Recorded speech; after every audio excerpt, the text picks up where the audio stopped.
Okay, I think we're live. This is kind of a new setup, so bear with us if the sound doesn't work or anything. My husband is over there at the computer trying to get everything all put together. But if this is the first time you're catching one of my lives, my name is Kayla Cox. I'm the owner of 6 Miles to Supper, this YouTube channel, and the website by the same name, 6milestosupper.com. And I have lost weight with intermittent fasting, and I walk 6 miles 6 days a week. The type of intermittent fasting I've done a lot of different kinds. For the most part, when I was losing weight, I did OMAD, which is 1 meal a day. And so I wrote a book about it called The Laid Back Guide to Intermittent Fasting, because that's how I practice it, in a very laid back kind of way, because I want to be able to lose the weight and keep it off for the rest of my life. So if you have questions about intermittent fasting, about general weight loss, about walking 6 miles a day, leave it in the chat and I will get to those questions. There's a form that I had posted on the community tab, so we have a couple of questions from there already. So we can go ahead and get started. So the first question is, I am just starting OMAD. I've been intermittent fasting since the end of January, and I have lost 20 pounds. So first of all, congratulations for losing 20 pounds. That's over the course of about 4 months. So you're like a pound a week or a little bit more. So that is fantastic. Says, I love your easy plan. Well, thanks. I started my period for the first time on the 28th day. A normal cycle for me is 32 days or longer. My question has to do with hormones and how OMAD affects the balancing of female hormones. So, 28 days, that is like really, really normal. And what I have found with intermittent fasting, it is kind of a difficult thing for me to say with certainty which one, did intermittent fasting at all affect my hormonal levels, like straighten them out or anything. I feel like I was pretty good before, but with intermittent fasting, it doesn't seem to have really changed anything for me. I feel good, in other words. I feel like maybe it did kind of even out my emotions for the most part, although I did have kind of a battle with PMDD last year, premenstrual dysphoric disorder. But overall, I would say it's hard to tell. Is it the intermittent fasting that helped, or was it the weight loss that helped? Because I think that is a thing that a lot of people have seen is, if you are carrying excess weight, sometimes that can mess with your cycle, mess with the hormonal levels and everything. So it's hard to know, but I'm glad to hear that it sounds like you're doing great. And and my whole perspective is, as long as you're feeling great and you feel like everything's going well, and as long as your cycle seems to be staying consistent, then I think that's great. I've never noticed, even after all this time of practicing intermittent fasting, I've never noticed my cycle going haywire. I mean, I've had occasional times where it's been a little bit shorter or a little bit longer, but I did a whole video actually about that, and my husband can pop the link in here, but it's about how intermittent fasting affects your period. But really what I found was your period a lot of times affects the intermittent fasting, like how hard it is, because what I did notice for myself was that, right before my period, I would say a couple of days usually before my period, I would get just kind of hangry. I think normally OMAD is really, really easy. I would, go all day without eating, eat my 1 meal, be good. But there were just a couple of days before my period, usually it would be like, wow, the hunger is really intense. And my husband would be like, you need to have a Snickers. So he would give me one, and I would eat it. And I would call that emergency chocolate. That's what we would call it, my emergency chocolate. I don't generally have to have that anymore. It was just back in the early days of intermittent fasting. So hopefully that helps you. Okay, so the next question is, I am strictly following a 16-8 fast. I lost 8 pounds in 2 months, and now I have hit a plateau. How do I come out of it? Should I move to OMAD? Please help. Well, that's a great question. So you're at a 16-8 and you lost 8 pounds. And that was in 2 months, so it's about a pound a week. And that's perfectly great. So hitting a plateau, plateaus happen to everybody. They've happened to me. And it's really difficult, first of all, to tell, is it a plateau or has something changed? And this takes a little bit of investigation. So one thing to ask yourself is, has anything changed? Are you still doing exactly what you were doing before? Now, what I noticed for me, generally speaking, was that when I would hit a plateau, generally, say 9 times out of 10, my consistency was the issue. So in other words, it just happened to be a time where I was going off plan. Maybe we had vacation days, or maybe, we had people in from out of town, so our schedule got kind of thrown off. So something had changed. So whereas I was, losing about a pound a week pretty consistently, then it would just kind of taper off and it'd just be kind of staying the same. And that's actually not a bad thing. When you're trying to lose weight, yeah, of course you want to be moving down, but if you're just maintaining, that's good too. At least you're not putting it back on, right? So the first thing to check is consistency. Are you consistently sticking with the 16-8? Are you, really focus on that first. Now, you asked, should you go to OMAD? Now, I wouldn't recommend it. I love OMAD, but a lot of times people try to jump to something because it's I gotta make it harder. I would say don't try to make it harder on yourself. There's a reason why you picked a 16-8 probably. Maybe that fits in with your life really well. And I am a big proponent of whatever fits in your life well. OMAD is kind of a different kind of way to practice things, and it fits well in some people's lives, and in some people's lives it doesn't fit well. So first look at your life and ask yourself, does OMAD fit? But if you're doing it just to hasten your weight loss, I would say don't do that. I actually, when I went to OMAD, I got stuck for, I think, about 5 or 6 weeks without losing any weight. I lost an initial it dropped, and then it stayed the same for over a month. So I would just continue to track your weight. I weigh every day, and I keep track of the 7-day average over time. And so, sometimes a thing that feels like a plateau is really just slow weight loss. I feel like the body sometimes is just your body's trying to keep you alive for as long as possible, right? So it's trying to say, wait a minute, we don't want to lose weight too fast. And so you kind of have to be patient with it and say, okay, well, I'm going to continue doing this. And then your body will eventually go back to losing weight. But it's just, it's in the process of trying to keep you alive. It doesn't want you to lose weight too quickly. So plateaus are completely normal. They happen to everybody. The best thing to do is be patient and be consistent. They will eventually break. All of mine eventually broke, and it wasn't because I made it harder. It was because I just kept being consistent. Okay, so hopefully that helps you. John Chapman asked, hi Kayla, hope your day is going well. It is. I only eat a meal once a day, consisting of a pound to about 1.5 pounds of meat per day. Is this intermittent fasting? Well, yeah, intermittent fasting, the way most people describe it is, it's just a period of going without food every day. And generally speaking, you're talking about, a certain block of time is the way a lot of people describe it. A 16-8 is 16 hours of fasting, 8 hours of an eating window. OMAD, though, is kind of to me, it's kind of an easier way to think about intermittent fasting, because you don't have to calculate, hours of time and trying to figure all that out. You can just say, well, I eat once a day. So OMAD, that's what you're doing, 1 meal a day. And maybe you eat your meal at different times.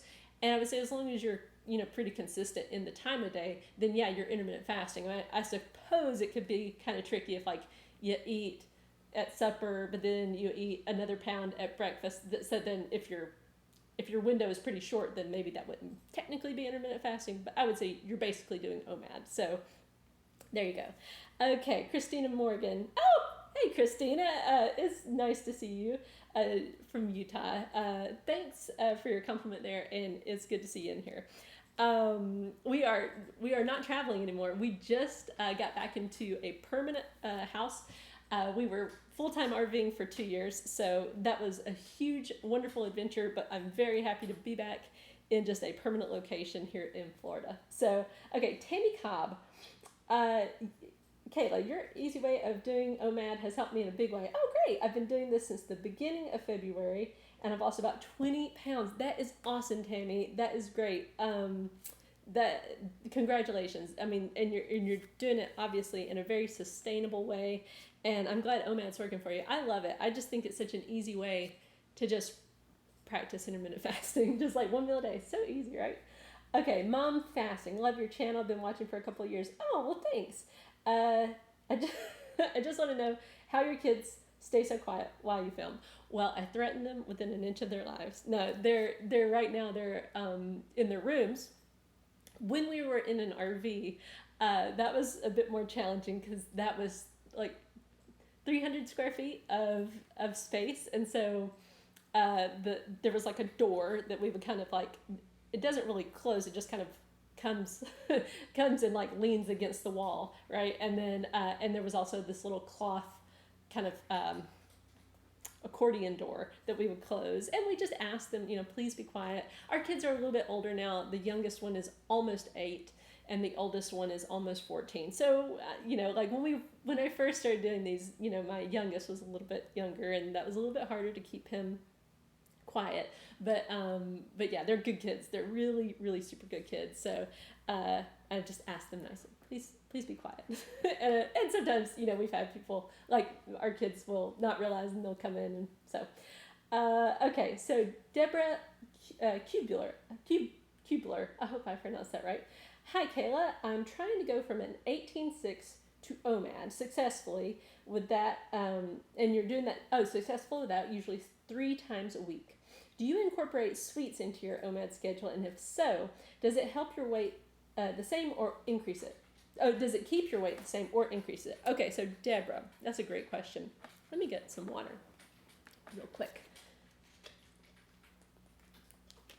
So, back in 2016, I said, okay, I really have to figure out this whole eating thing. Like, I knew about myself that I love sweets, that anytime I had tried to cut them out of my life or limit them, I only wanted them more. And so when I in January 2016, I really said, okay, what would be easy? And what would be easy for me is if I didn't have any forbidden foods. So in other words, whatever I'm craving, that's what I'm going to eat. I had never tried that before. I had always kind of put sweets as like a forbidden kind of like, oh, well, limit that, can't really have that, shouldn't really have that. But when I went to saying, okay, just whenever I crave it, that's when I'm going to eat it. And that was actually the thing that helped me to get stopping power with my eating. And so the weird thing that happened was that as I practiced that, because it's a different thing saying it and then actually practicing it. Because when you first start saying that to yourself, you kind of start to test yourself and see, like, do I really mean that whenever I want sweets, I can have sweets? And the kind of the tempting thing is to say, well, no, I'll be good for now, and then I won't eat that ice cream that I'm kind of wanting right now. But if instead you say, no, I'm going to practice this. So like if I wanted a bite of ice cream, I'd eat a bite of ice cream in my eating window. I started to practice it that way. Like whatever I wanted in my eating window, I would eat it. And first of all, that helped me to get really consistent with the actual fasting window and the eating window, because I knew, like, okay, if I'm good on my fasting window, so in other words, like if I obey that, I'm also going to obey my rules for the eating window. And my rule for the eating window was whatever you want.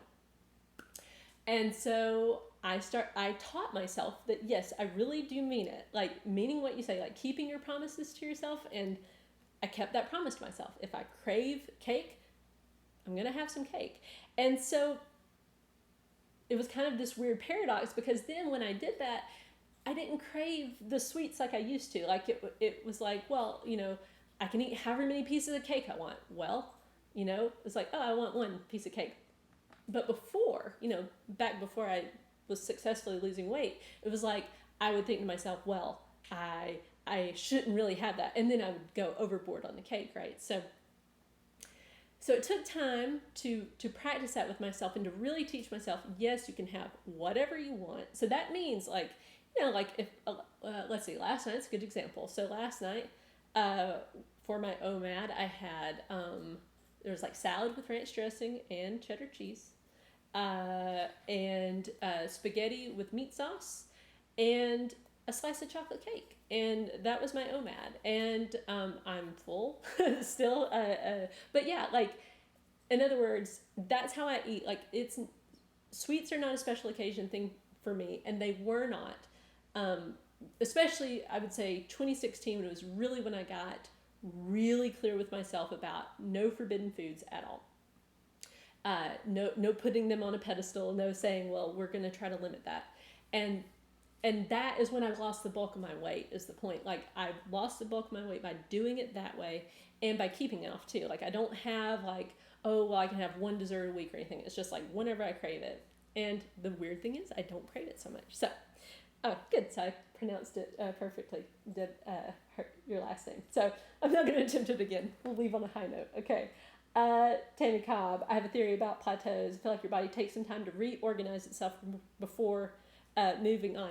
I agree. I really do think, and that is something that I really do think with the whole weight loss journey, if you can kind of just be grateful for your body and say, okay, we're going to take our time with this. And, you know, like if there is a plateau, instead of being frustrated and try to fight against it and try to make it really hard on yourself, just say, okay, body, thank you for, you know, trying to keep me alive for as long as possible. And, you know, I trust that, you know, when it's time for me to lose more weight, like I'm just going to keep being consistent, and then the weight will eventually start to come off again.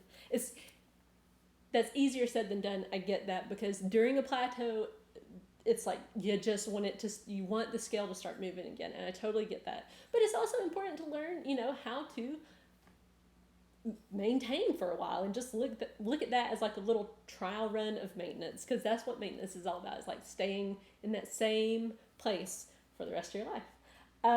Okay, so Christina asked, where am I living? I'm living back in Lake County, Florida, which is where we lived before we started RVing. So we've been all over the country, and I love Florida. I just love the weather here. It's like, you know, beautiful all year long. I can get lots of sunshine. I don't do well with less sunshine. I did learn that about myself. So, okay, Catherine Smith, you asked, what about eating fruit? I eat fruit whenever I want it. I know it's kind of weird because, like, you know, with OMAD, that means I eat one meal a day. So incorporating fruit and stuff like that is a little bit different. You know, it means like, like sometimes I'll eat an apple with my meal, you know, whatever that is. And then just to clarify, in maintenance, I will sometimes do 2 meals a day, or I'll have like an actual window. Most of the time I would say I don't really do a window. I either do 2 meals a day or 1 meal a day. I don't really like to calculate windows just in general. And I've learned that for me, I do like to just eat, you know, like eat a meal and not snack and then eat a meal. Because generally snacking for me has been linked to emotionally eating. Usually if I'm wanting to snack, it's because I'm upset about something. So, good, Patsy, glad you caught me live. Mom fasting. Your approach to not forbid any foods has made such a difference for me. Seriously, I appreciate your perspective so much. OMAD wasn't a good fit for me, so I've been doing alternate day fasting. But appreciate you. Well, thanks, Mom Fasting. Yeah, I've never tried alternate day fasting before. I kind of thought that wouldn't be a good fit for my life, you know, but OMAD works really well for me. And I think that's the really cool thing about intermittent fasting. Is so versatile. There's so many different ways you can practice it and still have success. It's all about finding like what works for your life, and then do that thing. Okay. Deborah, you're in Vero Beach. Very cool. I've never been there, I don't think. But Florida's beautiful, isn't it? Okay. Dennis Ranshaw. What about having a glass of wine with the meal? Well, okay. So, in my opinion, and this has just been, you know, how I practice it, I've always allowed myself a glass of wine whenever I want it. My sister has a winery, and I love her wine, and so occasionally we'll have a glass of wine with meal. My rule was there was no rule about wine with my meal. So if I wanted it, I would have it, but it wasn't like that every single night I had a glass of wine. So I can't say like, so when I was having a glass of wine, here were my results, and when I wasn't, here are my results. One thing I did notice, generally speaking, was that sometimes the next day it seemed like I have just a tinge of nausea, just a little bit, But I think that was generally if I had a glass of wine before bed. So in other words, out like not with my meal, but just like had a glass of wine. And that would have been more in like maintenance mode after I'd already lost the weight. I'd have probably eat my meal, but then later on that evening have a glass of wine. That generally I found the better way was to have some cheese with the wine, because then I just didn't feel that little tinge of nausea, and I hate nausea. So okay. Okay, so it's by Miami, Deborah. Okay, yeah. So I have not been down that far south yet, but one of these days maybe we will. We didn't really go down far south. We went as far south as Venice Beach on our travels, I think. So okay, Gail Potts, how long is your eating window? That's such a good question, because it changes nowadays, now that I'm in maintenance mode. So, but I'll tell you kind of like the evolution of my eating window, so you can kind of get a full picture of how I've done this. Because I really heard about intermittent fasting back in 2014. I started practicing it inconsistently in 2015. And back then I was probably doing about a 14-hour eating window. That was pretty much the max. Sometimes I would go as far as a 16, but I had heard that women shouldn't fast longer than 14 hours. Like that was one of those articles that I saw, and I thought, well, I shouldn't go any further than 14 hours. So I was trying to obey that, but I started to see like, man, but I like pushing it out. I feel really good, so if I push it out a little bit further, maybe I'll have success. So, but I went really, really gradual with my eating window, pushing it out further and further. Like I started out with like an 8-hour fasting window, like just like, okay, I'm not going to eat past 10 p.m. I'm going to not eat breakfast until after 6 a.m. It was just this baby kind of time boundary around food, and then it got longer and longer. As I started to get consistent with intermittent fasting, I started to push it out further, about a 16-8. I feel like that's when I got to start to seeing results, and then probably by, I think at the beginning of 2016, I started out at like a 16-8, 18-6. I was pushing out further, kind of accidentally pushed it all the way to OMAD, because of my kids got the stomach virus, and I was really nervous about, me getting sick. I didn't get sick, but I ended up like, I could not bring myself to eat anything until supper. And I was like, I've really got to eat something. And that's when I lost I think I lost 5 or 6 pounds that week. And I just thought, wow, like I felt really good eating one meal a day. And I thought, I wonder if other people do this. Looked it up, sure enough, people do it. So that year, so by April of 2016, I was at OMAD. I did OMAD for the rest of the year, except for on Sundays. So that's one meal a day. So that's a 23 and a half hour fasting window, 30-minute eating window. Although I didn't look at the clock. It's just like I sit down for one meal, eat the meal, and then I'm done. So that's what I did for the bulk of 2016. That's how I lost most of my weight.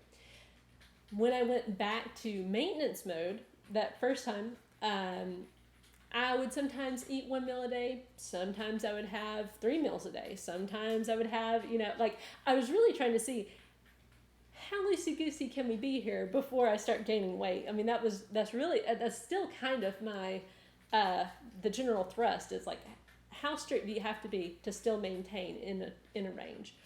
So that's kind of what I did. I was just kind of experimenting in the late part of 2016 and into 2017.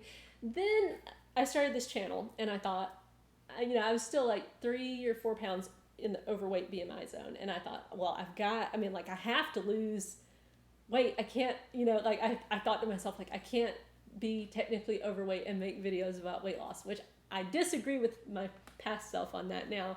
But at the time, it's just how I felt.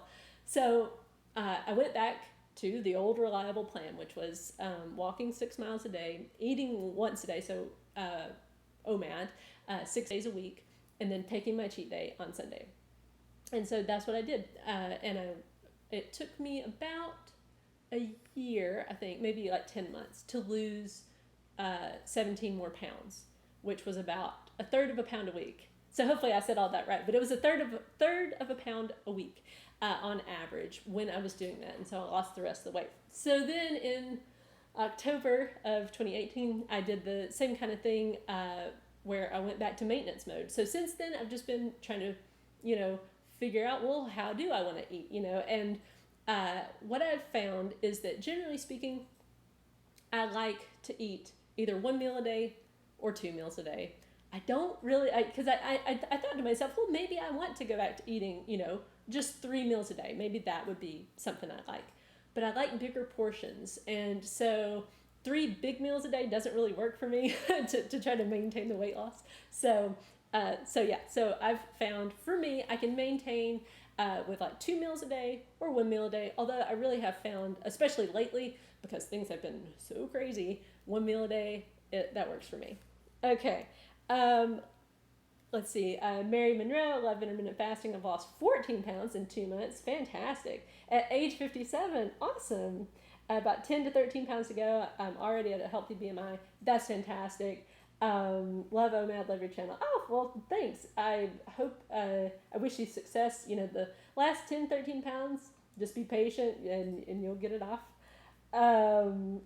Deborah Kubler asks, do you generally stay at the same weight daily? No. Or does your weight fluctuate 2 to 5 pounds regularly? Okay, so my weight does not stay the same weight every day. I mean, I did a video a while back, and maybe Jay can find it, about how much my weight fluctuates. I think it was called like weight fluctuations. And so on that, I went back through my spreadsheet, and at that point, I think it was like 3 or 4 years worth of data. I think that was right. Yeah, about 3 or 4 years worth of data to see how much does my weight really fluctuate. And yeah, it fluctuates, I'd say by a pound or so every day. Sometimes it's more, like, especially if I've had a day like Mother's Day, right? Mother's Day was awesome, but that's the kind of day where there's just lots of treats and lots of goodies and all that stuff. But I think my weight fluctuated up by like 3.6 pounds that next day. But then, like today, it was down by 2.6 pounds. I think I'm getting all this right. I'm not good at keeping a lot of numbers in my head, but so now, but generally speaking, it's more like a pound. I would say it's up by a pound, it's down by a pound. It's and it's generally about a pound. It's not generally more than that, but there have been times I think the most it's ever fluctuated overnight was 5.6 pounds. I think that's right. So yeah, it can fluctuate by a lot. So yeah. Okay. Lorena Ballou. Hi, Kayla. Oh, hi. I've been following your channel for about 2 years. I love all the support and honesty you give. I'm midway through your second book. Love the first book. Well, thanks. And thanks for buying the books. Yeah, the second book, which is called Overcoming Weight Loss Obstacles, it was the harder book to write for me. It was a lot more personal. Like I shared a lot more of my, like, the struggles, the hard part, and especially in maintenance, which is, I think, probably the hardest thing for people usually, or certainly the hardest part for weight loss for me, was maintenance, figuring that piece out. So I'm glad you're enjoying it. And people seem to have liked the maintenance chapter, because I think that's not something a lot of books talk about, is like the actual what is it like when you're trying to keep the weight off for the rest of your life. So yeah. Okay, so here's a question. How long did your weight loss journey take? 32 years. No. Actually, this person said they read my book and they would like to know how I continue to do it. Okay, so when I said, it took me 32 years, that's not really true, but it is in a way true. I mean, I struggled with weight, like, when I was about 6 years old. Like, I went to the doctor, and the doctor made me feel really bad about my weight, and just, like, it really hurt my feelings. And I was always a kid that, like, was just kind of chunky, and, so I would go on diets and everything, and sometimes I would be thinner. Most of the time I was overweight, and it was just like a constant, struggle with my weight. But then in the course of time, having babies, I would say that's really when my weight started to get like, there were bigger gains. And so like I had my first baby, I gained 60 pounds. I lost that weight. Then I had my second child, and it was kind of like with every child, I kind of like kept some weight on. I would lose some of the weight, but I would just kind of keep some of the weight on. And then after my third child was born, I really didn't lose, I don't think, any of the weight from that. Like I had him, I mean, so like 8 pounds was gone, but then the rest of it kind of stayed around. And I didn't weigh myself during that time. I just had my head stuck in the sand because, I knew that I'd gotten overweight, and I think I was just scared of the number, and so I did not weigh.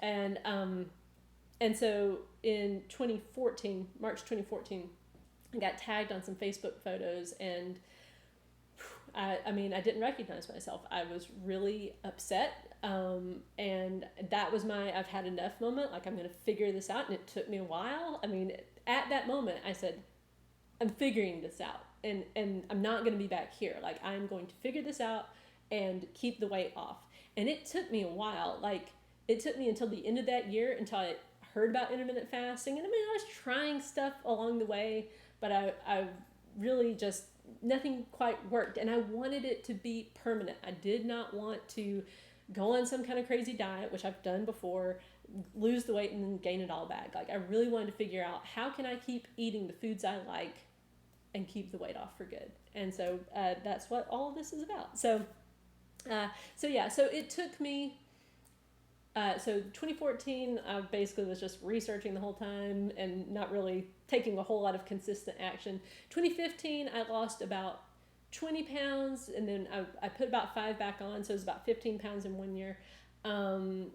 And then in 2016, that's when I got consistent, and I lost the bulk of my weight then. So from January 2016 to like November 2016, that's when I really lost the bulk of my weight. I got down to 157, which was a couple of pounds overweight, but that was really when I got down to what I feel like was a good weight.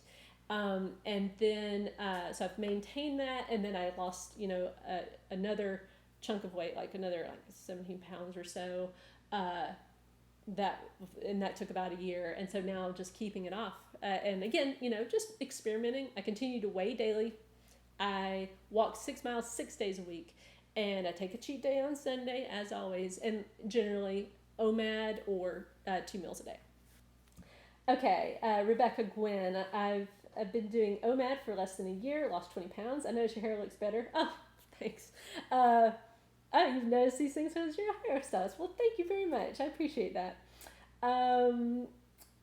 Princess Francois, how do you get enough food in one meal? I always feel so stuffed. What did you eat in the beginning? Okay, so I think I am built for OMAD, and I think some people are not built for OMAD, because there are some people that say that, like, oh, I could never eat enough at one meal to do that. Like, they do feel full.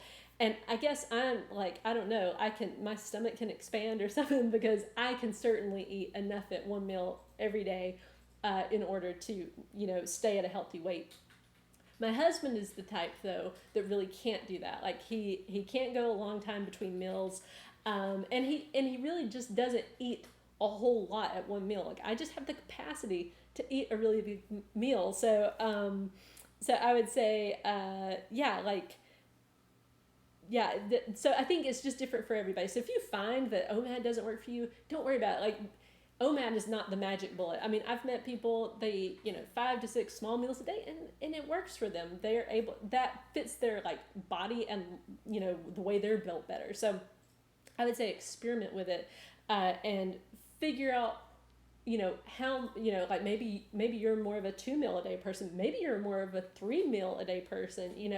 I am very much of the opinion that intermittent fasting is a really great way to cut calories in some way. It just makes it easier not to overeat. And so what did I eat? I ate exactly what we were already eating. So I did not go out and buy special foods. I did not go out and try to buy more of any kind of food group. I mean, to let you know, I generally do bake or cook things from scratch mostly. But I'm also a Southerner, so there's going to be like biscuits and gravy and stuff in there too. So, it's like really the foods we were already eating: spaghetti, tacos, Man-pleasing chicken with broccoli. I love to roast vegetables. I love fish. I love all the food, really.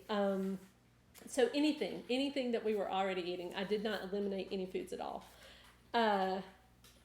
You're welcome, Deborah. Okay, so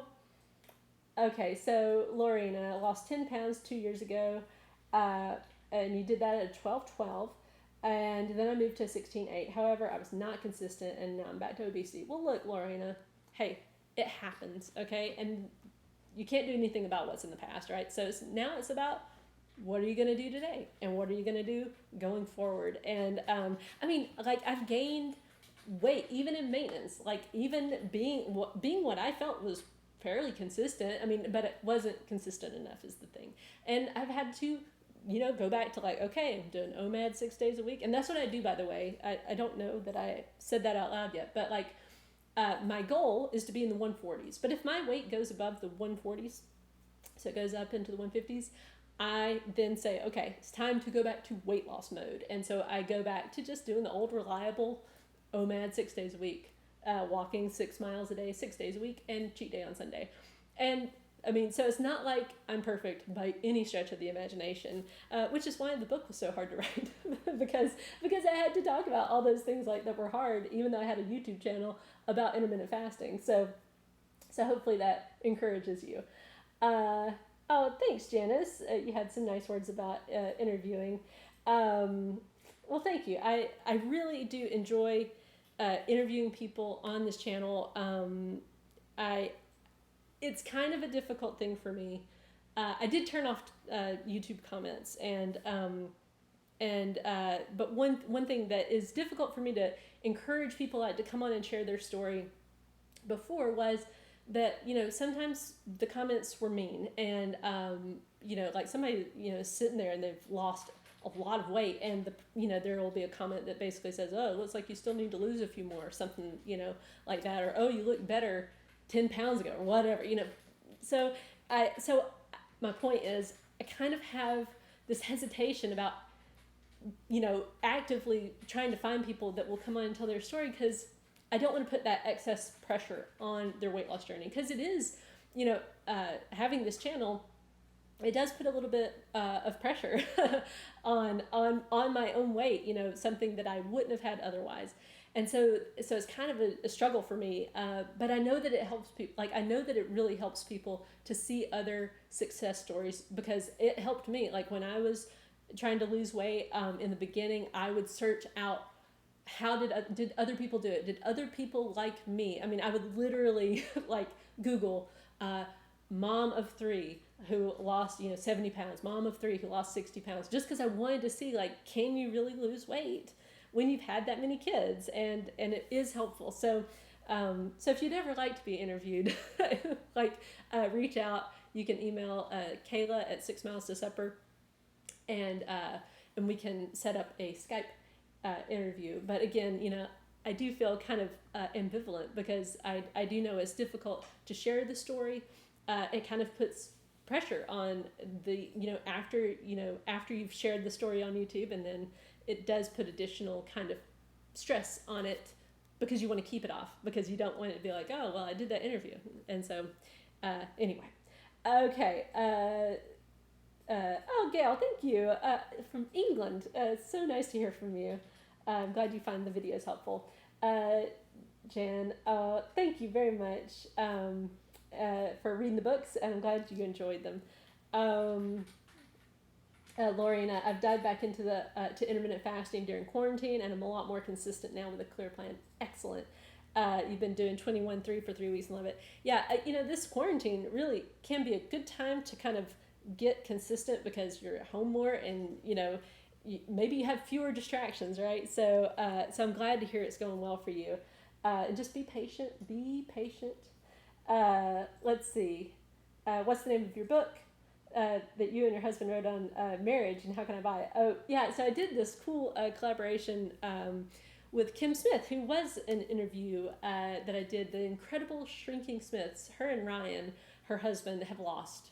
I can never remember the amount of weight. 100 pounds? Total of 200. A total of 200 pounds? I think that's right. Their story is great. They're great people. And she asked me, do you want to try doing writing a workbook of some sort? And she was an intermittent faster, and she was like, but it can be on any topic. And so me and Jay did one on marriage communications. You can find that on Amazon. And Jay put the link in the chat. I see a little note here that says he did. So, okay. Let's see. Tammy asked, don't worry about bombarding. Bombard with questions all you want. I wanted to ask about putting Mio flavoring in your water. Do you think it causes sugar spikes? Okay, so I can't remember if Mio is the one that does have artificial sweeteners in it or not.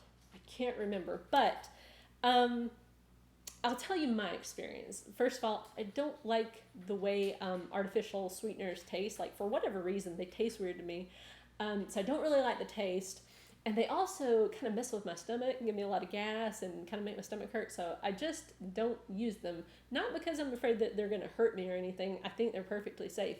But I really don't like them. So, but here's the thing.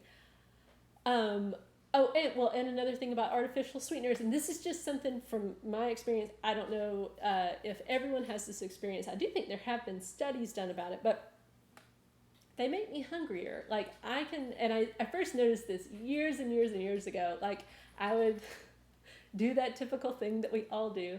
Go to McDonald's, order the value meal or whatever, and get a quarter pounder with cheese and french fries and everything, and then have the Diet Coke to assuage my guilt about how many calories I was about to consume. But I noticed by the end of the meal, I was so much hungrier. Like, I would just be like I would feel like I really hadn't eaten. And then I thought, I'm going to start drinking regular Coke again. Like, I'm not going to have the diet stuff. I'm going to drink a regular Coke. Well, lo and behold, and this could all be psychological, I don't know. But when I would have the meal with the Coke, I would be full.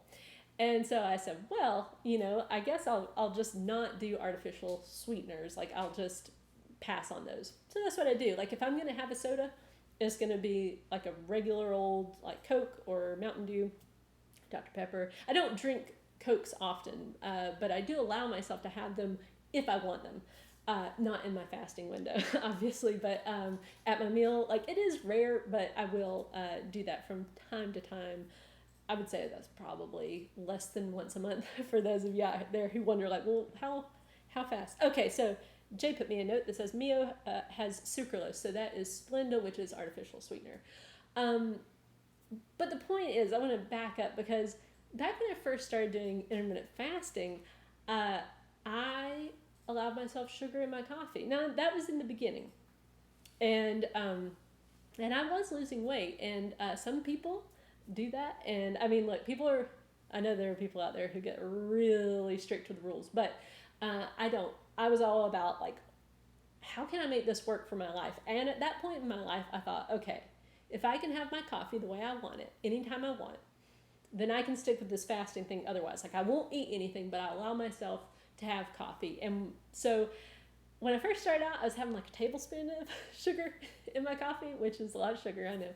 But I have a sweet tooth. So then I started just decreasing the amount of sugar. So my point is, I was able to have results even when I had sugar in my coffee. I did end up eliminating the sugar. I did it because I thought it would make the fasting easier, which it did. Like, I really do think, and I noticed, at least for myself, that when I got to the point where my coffee only had half and half in it, which is, for you British people, double cream, I think. Is that right? No, I can't remember. I used to know the thing. But basically, it's like, if you were to take heavy cream and milk and put like half of each, that's the ratio. So it's like, it's more fat content in the milk, but not as much as like a whipping cream. Anyway, once I started to have my coffee with just the cream in it, no sugar at all, it seemed to make the fasting easier. Like, I'm sure it is like the little spike of blood sugar, and then it goes back down. So, but yeah, I would say you're going to be fine with Mio.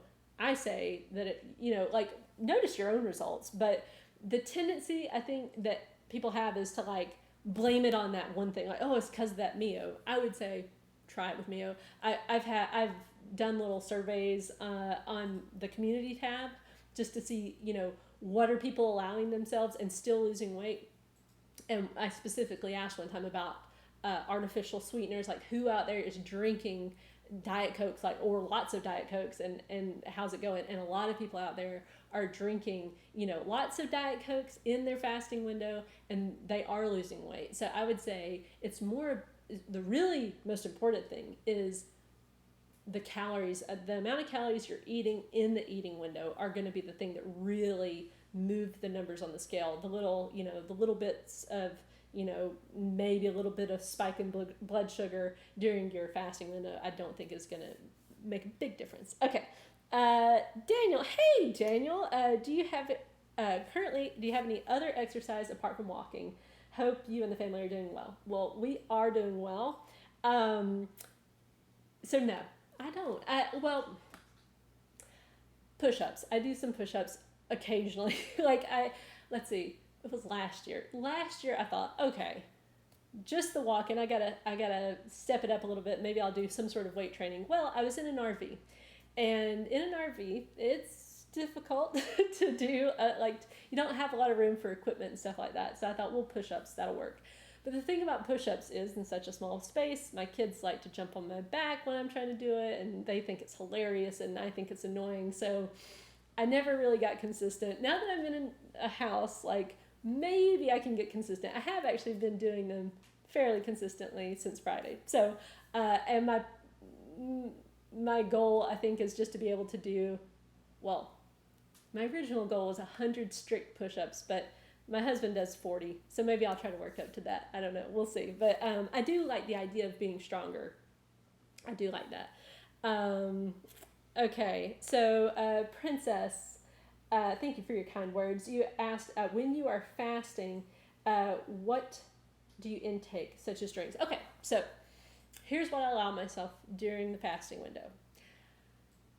Unsweetened tea, water, LaCroix, or any other brand that is unsweetened and flavored. So there's bubbly, there's clear American, Perrier, and there's one other one, I can't remember it. But anyway, I don't do artificial sweeteners just because, like I said, they don't make me feel good. So, but those types of drinks, I love a bubbly cold beverage. To me, that's such a treat, and I really like them. So I've always allowed myself however much of that I want. I don't have any kind of rules. I have no rules on quantity or frequency of any kind of beverages during my fasting window. Never have, don't plan to either. So coffee with half and half. I don't have a rule for myself, as far as you're only allowed to have 3, because if I tell myself that, I immediately want 4, and if I said 4, I'd want 5. So I just say, okay, however many you want. It generally turns out to be about 2 or 3. When I was losing weight, it was 3. Lately, it's been 2, because I started to notice that I was having trouble with my sleep at one point, and so I kind of cut out any kind of afternoon coffee. But my mother-in-law really likes coffee, and I really like coffee, and so now that we're back down in Florida, I may go back to 3 cups a day. We'll see. But anyway, so coffee with half and half. So again, it's just half and half. There's no sugar in my coffee. Let's see, what else? Gum and mints, I allowed myself, and I think back, say in 2015, 2016, I wanted those more. I wanted something in my mouth to be chewing on because I was fasting, and just to kind of give my mouth something to do. But nowadays I don't really need that. I can't remember the last time I felt the urge to chew gum or to have a mint during my fasting window. Yeah, so let's see. Is there anything else that I allow myself? Yeah, I don't take bites of food. Well, back in the day, never took a bite of food. Ever. That was just a hard and fast rule. No bites at all. Not even tasting of the food, really. like if I'm cooking. Nowadays, like if I'm sitting there and I'm, making dinner, I mean, for one thing, it's already close to my eating, time. So I'll take a taste or something. I'm not as strict as I used to be. But again, that's because I'm maintaining right now, which is a more loosey-goosey fluid time anyway. Let's see. Yeah, so that's funny that, Lorena, you say that sugar, artificial sugar makes you crave more food, and sugar too. Yeah, sugar too. I noticed that as well. So yeah, infusing your water with citrus or mint. People do that. If I had any citrus or mint on hand, I would probably do that too, but I don't. So good tips. Oh, polar seltzers. I think I have tried a polar seltzer, and I liked it. And there's another brand too. It's one of those bottled water brands. Man, I can't remember it. Okay, and let's see. Lorena, you asked, do you take any vitamins or supplements? I don't. Well, see, you asked me this question, and like I just, because we just moved, and so I saw that I've got some vitamin D3 and like a super B vitamin, and they're sitting in there, and I thought I should probably take those because I hate buying stuff and then not. I mean, at this point, they're probably several years old, but I really don't like to waste money, and I would feel really bad throwing them out. So I'm just taking them, not because I really think I have any kind of, deficiency. The reason I don't take like a regular vitamin or supplement, I did a lot of research just for myself, and I saw some conflicting evidence, and I kind of thought, like there were some studies I saw that said there's a slight increase in cancer risk. And I'm not a doctor or a scientist, so I mean, I'm just reading stuff and I'm trying to figure it all out. And I saw other things, doctors even saying like basically Americans have really expensive urine because that's what happens. Like when you don't need the vitamins, you excrete them. And so I wasn't convinced enough to really get into that habit. But I feel like, if I ever do feel like I need something or I feel like I'm deficient, then I'll take action on that. I haven't felt that way. I stay pretty healthy. I don't have a lot of, I don't get colds a lot or anything. I feel like if I start to notice that about myself, then I would kind of think, oh, well, maybe that's, a sign. And somebody just said my hair looked good, so I guess I'm good. So I think that's like with horses, that's how you tell if they're deficient or anything, is their coat. So I anyway, okay. So Princess asked, what would be your number one suggestion or tip for someone on day 3 of OMAD as far as being successful? Okay, let me get a drink of water, because that's a really good question. Just one tip.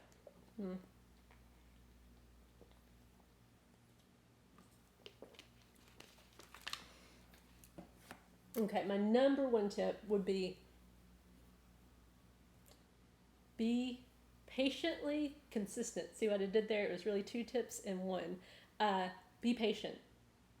The temptation with OMAD, I think, is that people think if I go down to 1 meal a day, the weight's just gonna fall off, and it'll be, like I'll be done with all this weight loss stuff really fast, and then I won't have to think about it again. But even with OMAD, I was losing on average about a pound a week when I had the most to lose. And I'm maybe a slow loser, but it was about a pound a week on average when I went from being obese down to almost a normal BMI. And then when I got near the normal BMI and then decided to drop some more weight, it was a third of a pound a week. It takes a lot of patience, like consistency and patience over time. And those are 2 things, like, so just don't get in a hurry, basically. Yeah, don't get in a hurry. Okay, Jan asked, hope this isn't too personal, but why is it the comments are off on your videos now? Were the comments getting to be too rude and inconsiderate? Okay, it's a great question. I'm glad you asked it, because I'm happy to share. I think I wrote about this on my blog a while back, but I'll share it here too, because here we are on YouTube. So first of all, I love hearing from subscribers. I love doing these as far as like being able to answer people's questions. Absolutely love it. I love hearing when people are having victories, and if I can help in some way sharing my experience, that's great. So the thing about YouTube comments is, so at first, when I first got this channel, the comments, I mean, you're barely getting any comments, right? And it's fun at first, and then after a while, you start to get negative ones, and I get that. That's a part of life. A part of life is learning how to deal with criticism, and yes, there were people who were critical of my food choices, people that said, oh, it looks like you still need to lose weight, that kind of thing.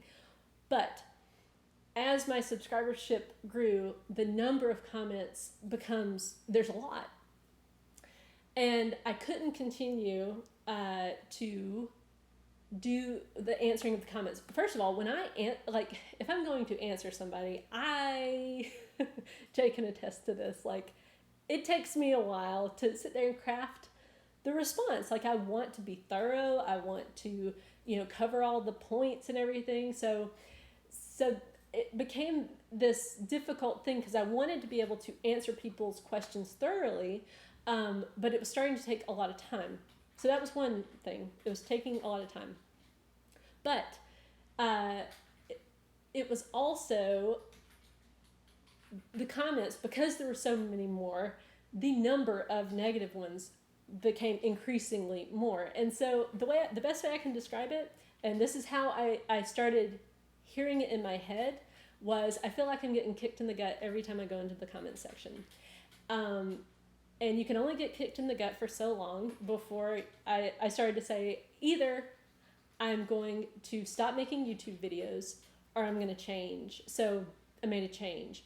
My husband started answering comments, and we would have him sign it, because I didn't want people to think, oh, it's her when it's really him, or did I say that right? But basically, I wanted it to be obvious, it's not me answering, it's Jay. But then there were also problems even with that, because a lot of times, you take the time to answer and you never hear back. And so then it's kind of hard to tell, well, am I helping people by, taking my time to do this? So eventually I started to see, well, also, Jay doesn't like seeing the negative comments either. And it could start to kind of ruin his day too.